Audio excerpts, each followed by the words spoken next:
Hi everyone. Today we're going to be talking about the subject of managing your energy, and I've got Hannah here, my wife, who's a nutritionist and energy coach, and really, does a lot of work in this space.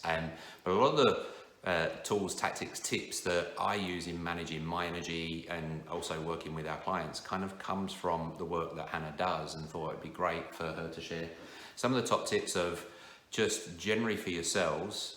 What are some simple things that you can do to manage your energy better so that you wake up with the energy that you want and you're not getting to the end of the day feeling just absolutely kind of exhausted?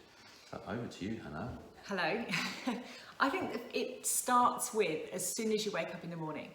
It's about that intention of today I'm going to prioritize myself and my energy. And it's having an awareness as soon as you wake up.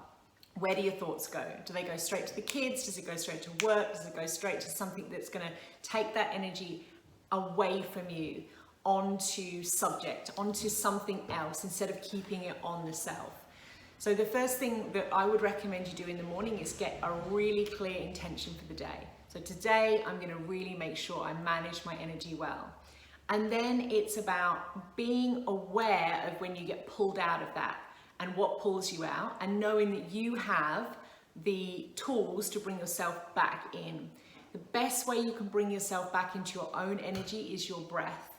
And it doesn't take 45 minutes of meditation. It can be 1 minute of pure intention breath, where you just breathe in and out of the nose and you follow the breath in and out of the body. You set yourself a timer and you just allow yourself those pause breaks in between or before, especially transitioning. So say you've gone from one meeting and to another, or you've just dropped off the kids and then you have to be switched on for work.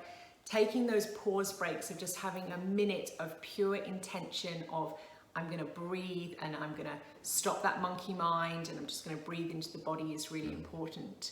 So they can be scattered through the day, and you can remind yourself with little alerts on your phone of like breathe, and as I know, like for instance, Robin's schedule is so jam-packed, he has to manage that by giving himself little pause breaks in between those meetings so that he is in alignment for when and he I works. even have like those alerts, so I schedule times, but I have there's so many apps, like a little alert, so if I'm on calls or whatever, then I finish, I look down on my phone and there's a little notification, remember to come back to yourself. So it's just really nice because I'm in an office on my own a lot of the time, so just have that little reminder to kind of do that. And I think like what you said, it is that, like, if you think about managing your energy, the big one is intentional. Yeah. Just being intentional. If you're intentional with every single thing that you're doing at every moment, you actually are going to be managing your energy the best way. Because, for instance, you won't eat, what's an example of some foods that could really, like, you just eating the wrong food that then drains your energy? What's an example? So anything that's going to take a lot of digestion, anything that's fatty, salty, heavy, dense food, the body's going to have to, you know it after you've had a Christmas dinner, what do? You go and sleep, right? Your body it takes a lot of energy to digest those kind of foods. So if you're on a jam-packed day and you're busy and you need to stay alert, you need to be thinking of high water content foods that are really easy to digest and that are simple to eat, that you can chew well and that you can consume in those small breaks that you have.